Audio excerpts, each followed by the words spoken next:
Centuries ago, the god of light sent 12 angels, each representing a different zodiac symbol to the mortal world. Their mission was to create peace. After they completed their mission, humans began to worship the god of light. But the god of darkness wasn't having it and sent an army of evil spirits to destroy the human world. A massive war broke out, and the 12 angels fought the darkness without giving up. The angels finally won, and both their and the dark god's powers were sealed away at the gates of hell. The angels now live as ordinary humans. In the modern era, a dude wearing a tiger print suit walked into a prison with a swagger that was a whole mood. This was our guy, Tyson, a leader among the angels who was blessed with the power of the tiger. As a human, he was the head of a loan company called Angel Capital Group. He was there to collect a massive debt from Yang Su, a gangster boss who was sitting behind bars. Without wasting any time, Tyson demanded the 2 billion won that Yang Su owed him, including interest. But Yang Su didn't take him seriously, and even said he was going to send his men to destroy Angel Capital. Tyson, calm as ever, stated that Angel Capital only lent money to gangsters and criminals, because it was easier to get it back without dealing with corrupt police officers. After leaving the cell, Tyson ordered his subordinate, a young man named Dwindle, to pay Yang Su's bail. Dwindle was the Rat Zodiac Angel and the head IT guy at Angel Capital. We then got a look at Angel Capital's headquarters, which was a 3-story building. The 3rd floor was a gym for martial arts training. The 2nd floor was a traditional medicine clinic. And the 1st floor was the loan office. On the 1st floor, a woman named Kong Ji, the dog Zodiac Angel, was seen rejecting a loan from a man with no criminal record. One son was so pumped up that he didn't even bother taking the stairs. He just jumped right over the railing, leaving his teammates with a look of exasperation. Meanwhile, Tyson had just left the prison when his phone rang. It was Marok, a detective, and also the manager of the 12 Angels. Marok laid on the flattery, praising Tyson for his work and telling him he was a total rock star. But Tyson knew what was up. Marok was at a fancy boutique and wanted to borrow some more money, even though he hadn't paid back his last loan. Tyson flat out refused, but Marok kept on trying to convince him, reminding Tyson about all the times they had saved each other's lives back in the day. The memories worked their magic, and Tyson finally gave in and sent Marok the money. Back at the Angel Capital building on the 2nd floor, a chubby pharmacist named 20, the pig Zodiac Angel, was busy writing up prescriptions. Suddenly, a blood-curdling scream echoed from the examination room. 20 went to check it out and saw the doctor, a quiet woman named Bangwil, who was the snake Zodiac Angel. Bangwil was either mute or just chose not to speak, but he had just aggressively twisted a patient's neck until the dude passed out cold. The other patients were freaking out. One even got up and made a run for it. Another who was paralyzed tried to wheel himself away. But Dwani was quick to calm everyone down and scolded Bangwil for his extreme methods. Just then, the guy who had passed out woke up and said that his chronic headaches were magically gone. He was so grateful and shocked when he found out how cheap the treatment was. But that wasn't the only miracle. The paralyzed patient was also able to stand up and walk. Turns out Bangwil's talent was a divine gift, a blessing that had been given to him as the Snake Zodiac Angel. Meanwhile, Marok was done with his shopping spree and headed to a museum. He walked in just as a woman named Mir was giving a tour to a group of children, explaining the history of the 12 angels and their battle against evil spirits. The kids were totally into it, like they were listening to a fairy tale. Marok tried to bribe Mir with all the expensive stuff he had just bought, hoping it would convince her to come back to Angel Capital. But she was not having it, flat out refusing his offer and asking him not to come see her at work again. Marok kept trying to sweet-talk her, reminding her that she had been gone from Tyne and the others for 10 years. But Mir just left, not even bothering to give Marok a response. Inside the museum, Mir suddenly froze, her mind elsewhere. She reached into her pocket and pulled out a necklace with a unique pendant, a token that served as the identification for all 12 angels. Looking at it, you couldn't help but wonder what had happened between her and the others. Meanwhile, a gangster boss named Yang-Su was celebrating his release from prison. The party was in full swing with his crew and his girlfriend when his phone rang. He looked at the screen and saw Tyson's name. Tyson calmly congratulated him on his release, and that's when it finally clicked for Yang-Su. It was Angel Capital that had bailed him out. He knew Tyson wasn't just calling to say congrats. He was coming for his money. Yang-Su immediately went into a full-on panic. He ordered his men, a group of ex-MMA fighters and a boxing champion, to get ready. He even told his girlfriend to get out of the way because he didn't want her to see the kind of savage beatdown that was about to happen. Moments later, Tyson's car pulled up. He got out of the car, cool as a cucumber, and was immediately surrounded by the gangsters. They had no idea what kind of monster they were up against. Tyson took them all out with no effort at all. Yang-Su watched in terror as his best men fell one after another. He started shaking, seeing that his best men were no match for Tyson. He raced to his safe to grab all his money, but he was too late. Tyson was already standing there. Yang-Su was so scared that he immediately offered Tyson all the cash in his safe, but Tyson didn't even want to get his hands dirty. After that, Tyson made him sign a debt release form, but since the money still wasn't enough, Yang-Su was forced to give up his fancy watch and his favorite sports car. Meanwhile, in another part of town, Wang Sung, Mosuk, and Kongji were all on another mission. They were headed to a rundown building that was a known gangster hideout. They were arguing about who was going to go in first, but Wang Sung confidently stated that he could handle it all on his own. He then started to meticulously plan a complicated route to get inside, being extra careful not to make a single sound.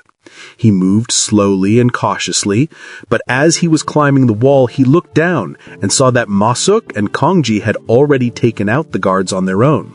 They then made their way to a room where illegal gambling was happening.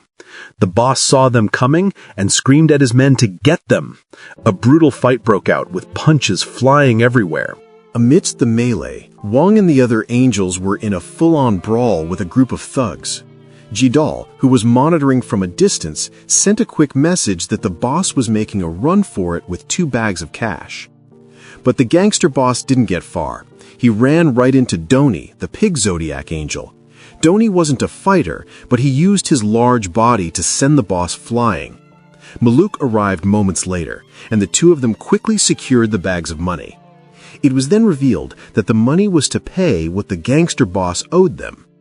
After the mission, Tyson made a pit stop at a small shop owned by an elderly woman named Gumsoon. The moment she saw him, her eyes went wide and she wrapped him in a huge hug. They had known each other since she was a little girl. To Gumsoon, Tyson was her guardian angel. She knew he was a real angel because he had once saved her mother from a group of thugs. She gave him some words of wisdom, telling him that he wasn't just a tough guy who collected debts. He was a guardian angel. The moment was interrupted by an old man named Manback, who was a total hothead. He scolded Tyson for speaking so casually to an elder, but then he did a double take. He suddenly remembered Tyson from his childhood, and he started crying. He was shocked that Tyson hadn't aged a single day. Meanwhile, at the police station, Merrick was eating a snack while watching the news. He saw a breaking news story about an ancient artifact that had been discovered. The reporter said the artifact had an unusual energy spectrum. At the same time, in a remote, mysterious valley, a group of people in black robes were performing a ritual in front of a stone cliff. Their leader, a priest named Salmon, sliced his hand with a knife and let the blood drip into a bowl, and the water inside instantly started to boil. During a full red moon, he smeared the blood on the cliff. Something on the other side of the cliff reacted, pushing Sam back with incredible force. But he didn't give up. He used all his energy to awaken a figure that had been sealed for thousands of years there. Then there he was, a man with black wings giving off an evil vibe. Back at Angel Capital headquarters, Tan walked into a secret room. Inside, there was a massive safe filled with cash, gold bars, and other valuable artifacts. But despite all his wealth, he felt empty. Gum's words echoed in his mind, and her words made him feel restless. His purpose was more than just collecting money. As Tyson sat in his chair, lost in thought, his mind drifted back to a time long ago, to the ancient days when the Salmon kingdom was thriving. He was walking through a quiet village with Mir when they stumbled upon a group of bandits savagely attacking the common folk. Mir, with her heart of gold, instantly wanted to help, but Tyson stopped her, and without saying a single word, he took matters into his own hands. With the speed of a tiger and the force of a wrecking ball, Tyson's punches sent the bandits flying one after another. Just as Tyson was about to finish them all off, Mir, in a moment of panic, let her guard down and accidentally used her power. The villagers watched in awe as a fierce gust of wind knocked a bandit off his feet. Once they saw Mir's power, the villagers immediately grew suspicious and started asking questions about who they were. Once Tyson was done, he didn't waste a second. He walked straight up to Mir, grabbed her hand, and pulled her away from the village. That night, at their humble home, the villagers they had saved showed up with a feast as a thank you gift. Tyson was suspicious and initially refused to accept it, but Mir convinced him to take their offering. They ate and drank with the villagers, not suspecting a single thing, but the villagers had laced the food with a powerful sleeping drug. The angels all passed out. When Tyson woke up, he was disoriented. He looked around and saw that Mir was gone. He immediately ran outside, and his blood ran cold when he saw her. Mir was tied to a wooden pole, unconscious, surrounded by a ring of fire that was about to burn her alive. The villagers were standing around her, yelling and screaming, calling her a witch. They had seen her power and assumed that her help was actually a curse in disguise. In that single moment, Tyson's anger exploded. With a roar of pure rage, his power surged, and the ground trembled beneath his feet. The villagers, now terrified, ran for their lives. The incident left a permanent scar on Tyson's heart. Meanwhile, at a remote location, Salmon's ritual reached its climax. With his own blood, Salmon finally brought Ogi back to life. He was a terrifying sight to behold. A demon with the form of a crow and eyes that glowed a fiery red. He was the very embodiment of darkness, the eternal enemy of the angels of light. Ogi was furious, scolding Salmon for taking thousands of years to resurrect him. But his mood changed to pure, unadulterated joy when he heard a piece of news that made his heart soar. Tyson and Marek were still alive.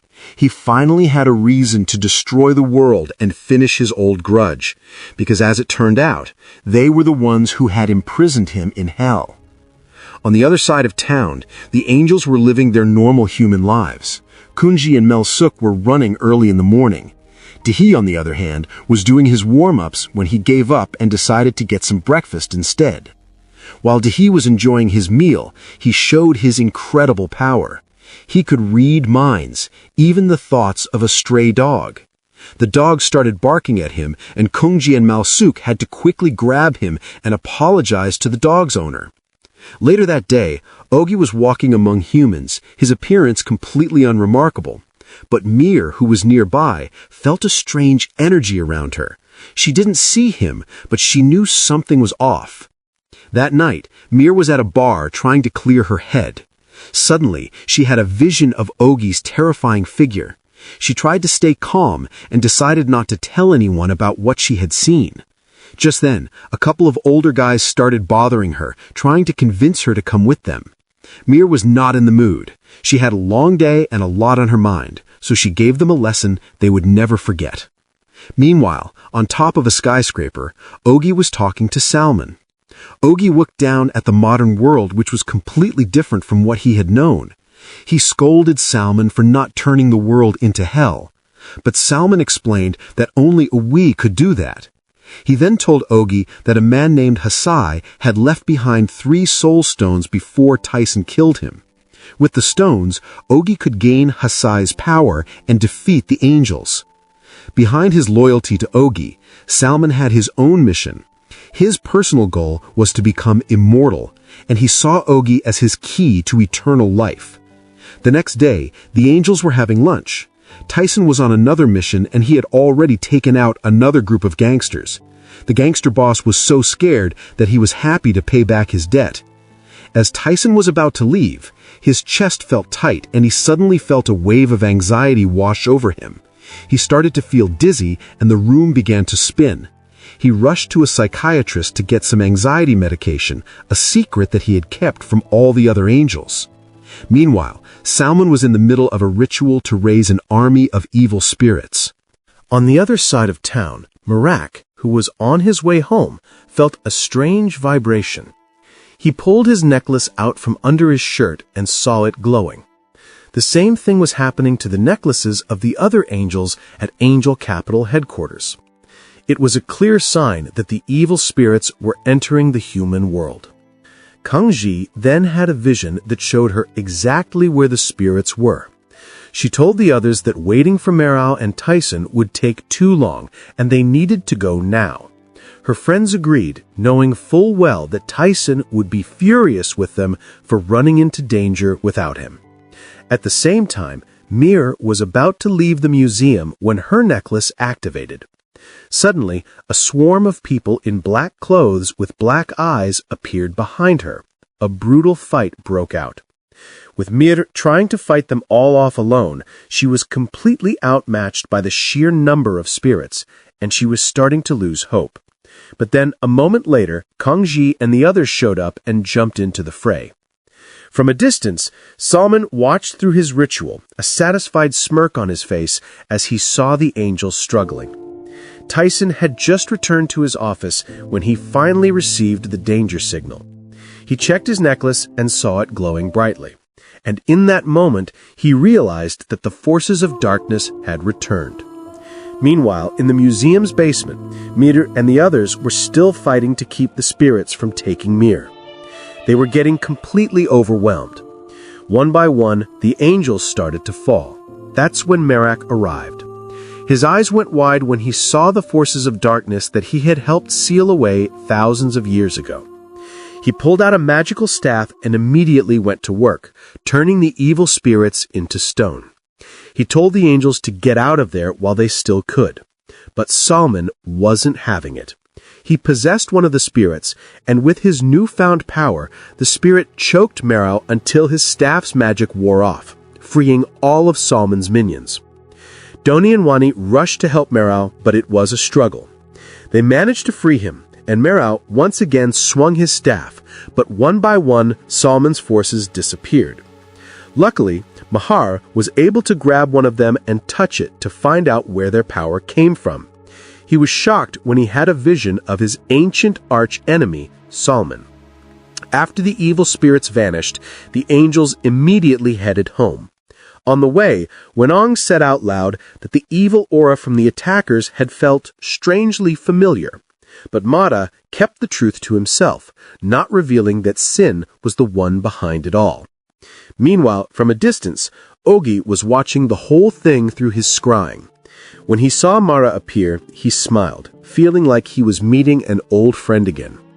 Back at the headquarters, Tyson was visibly anxious, pacing back and forth, waiting for news from his team. The moment he saw them walk through the door, safe and sound, he let out a huge sigh of relief. Tyson and Mir locked eyes for the first time in a long time. Right away, Merak asked to speak with Tyson privately about something serious. While they were talking, the others went to Bongwul to get treated. Since Bongwul wouldn't, or perhaps couldn't speak, Doni translated for him by reading his thoughts. After treating Masuk and Kangji, Bongmu went to check on Mir, who thankfully didn't have any serious injuries.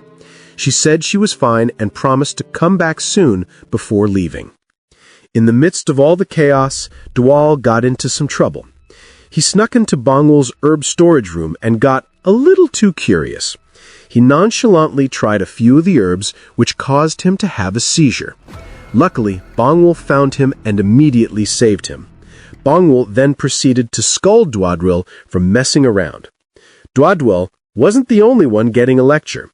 Bongwul also got on Weinung's case for messing with his electronic massage chair. Hold up.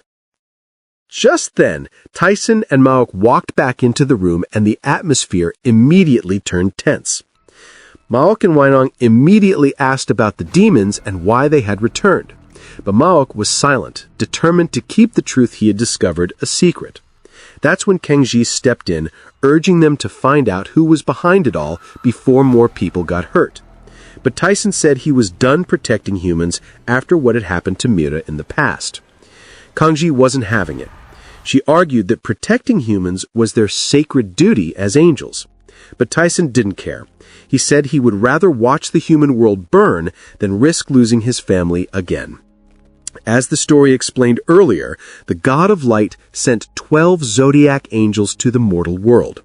But as the angels know, only 8 of them remain, along with Marak, a regular human who was given a special ability by the god. This means that 4 zodiac angels died in the war, leaving a deep wound that made Tyson feel that the God of Light didn't care about them. After the heated argument with Kangji, Mara invited Weinung to a cafe to talk privately. Marak told Weinung that he knew that deep down Tyson still wanted to protect humanity, but he loved his family more than anything else in the world. Marak also said that Tyson was hoping that Weinung would take his place as the leader of the Zodiac Angels. Weinung was completely in shock. His mind was a mess, with a part of him doubting it and a part of him wanting to believe it. Meanwhile, Tyson went down a winding staircase in his secret vault. The stairs led him to a secret place, which turned out to be the tomb of the 4 Zodiac Angels who had died in the war. When he heard that the evil spirits had returned, his old wounds were reopened and he was filled with deep sadness. His memory was interrupted when Marak came to him and told him that Salman was the one behind the revival of the evil spirits. Tyson's heart was hurt, but he still stood by his decision to not fight. He told Marak that they were just ordinary humans with long lives now, and they didn't have the power to fight the demons. A little while later, Mira kept her promise and returned to Angel Capital. She was like a ray of light in the middle of a dark sky. The next day, Kangji couldn't stop thinking about what her leader had said. She was in a deep dilemma because, unlike the other angels, Kangji truly loved humans. Her faith was being tested by her leader's decision to no longer protect them.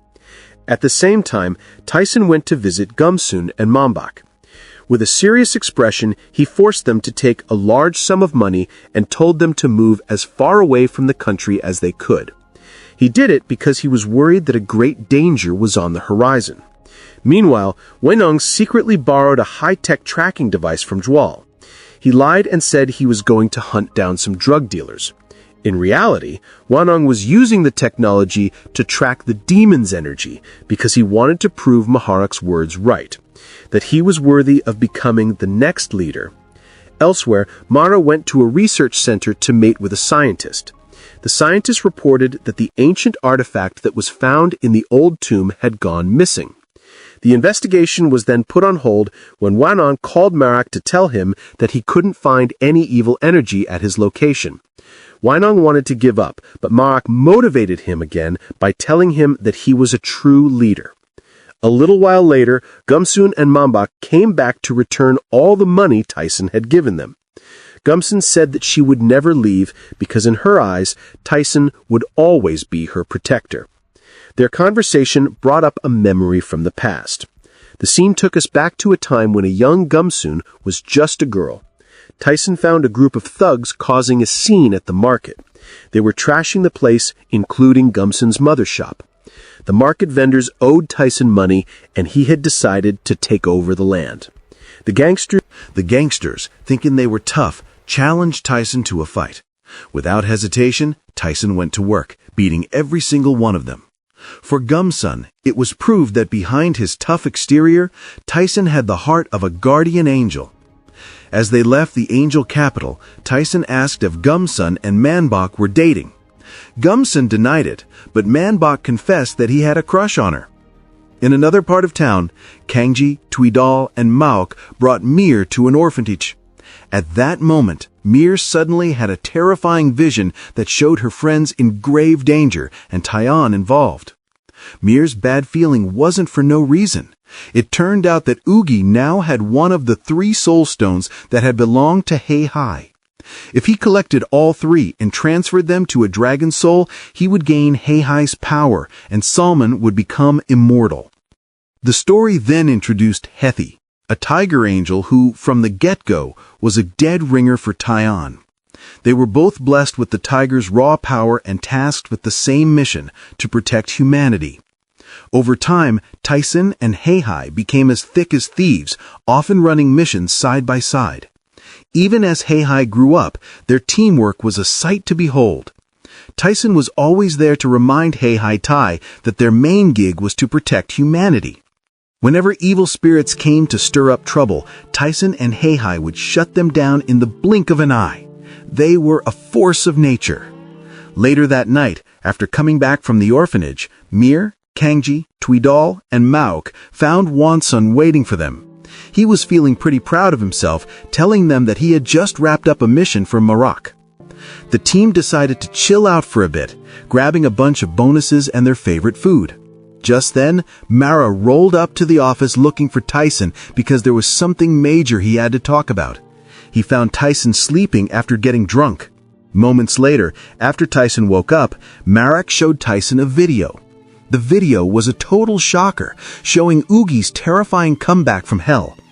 It showed Oogie going to a research lab and effortlessly snatching one of the 3 soul stones that had belonged to Hei.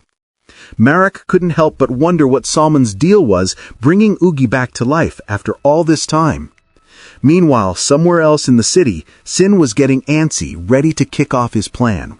He was still haunted by the memory of Hei Tai's death, an event he had seen with his own 2 eyes. Everyone thought Salm had died, but he had survived, and now he was dead set on revenge. Just then, Oogie appeared before him and told him to get ready because he was about to find all of Hei's soul stones. After that, Oogie used his power to find the second one. It was a piece of cake. He easily found the stone which had been accidentally found on an ancient dig site by a jeweler and was now on display in a private collection. The very next day, a couple of Salmon's followers caught up with the excavator worker to get the soul stone from him. Elsewhere, Mir and Mauk were training together. All of a sudden, Mir's wind powers came out of nowhere, even though the other angel's powers were gone. The others suspected this was because she possessed a dragon soul. In the meantime, Bangwul gave Doni a special herbal potion, telling him to drink it only when he was in grave danger from evil spirits. The potion would give him a power boost, but since it was the last one, he had to use it wisely. Just then, the angel saw Mauk leave in a hurry. He had officially resigned from the police force, realizing he would be too busy fighting a powerful enemy. That night, Tyson asked to speak with Mir privately. Tyson explained that the evil spirits were hunting her because Oogie had returned. Mir immediately had a terrible vision of a tragic event that was about to happen to them. She offered to help find out what the spirits were after, but Tyson told her to stay home and let him and Mauk handle everything. A little while later, Marak told the other angels about Oogie and Salmon's return. They were shocked and worried about Mir, who had a dragon soul. Meanwhile, Wonsun had been looking for Salmon and his crew all day. He finally got a strange signal from his device, and it was coming from a mountain up ahead. He went after the signal until nightfall, following a group he believed to be evil spirits into a tunnel. He moved carefully so not to get caught, but when he got to the tunnel, the spirits vanished into thin air. At the same time, Tyson went back to the Tomb of the Angels and remembered the past. He remembered a time when he had a conversation with Oogie before he and Marak sealed him away in hell. Tyson's plan was always to end Oogie because he had been messing with humans.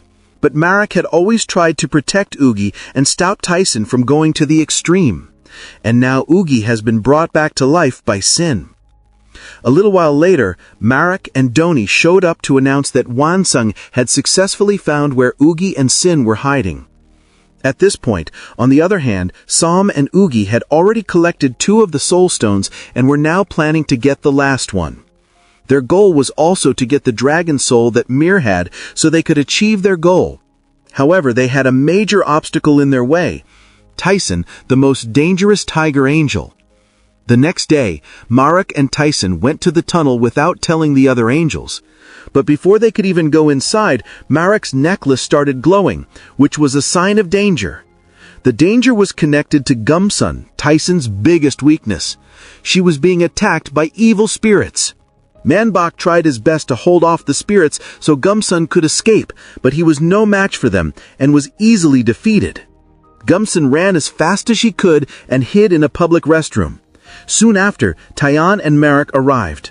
Manok, who was barely able to stand, pointed in the direction Gumsun had run. The spirits were close behind and were checking every restroom stall.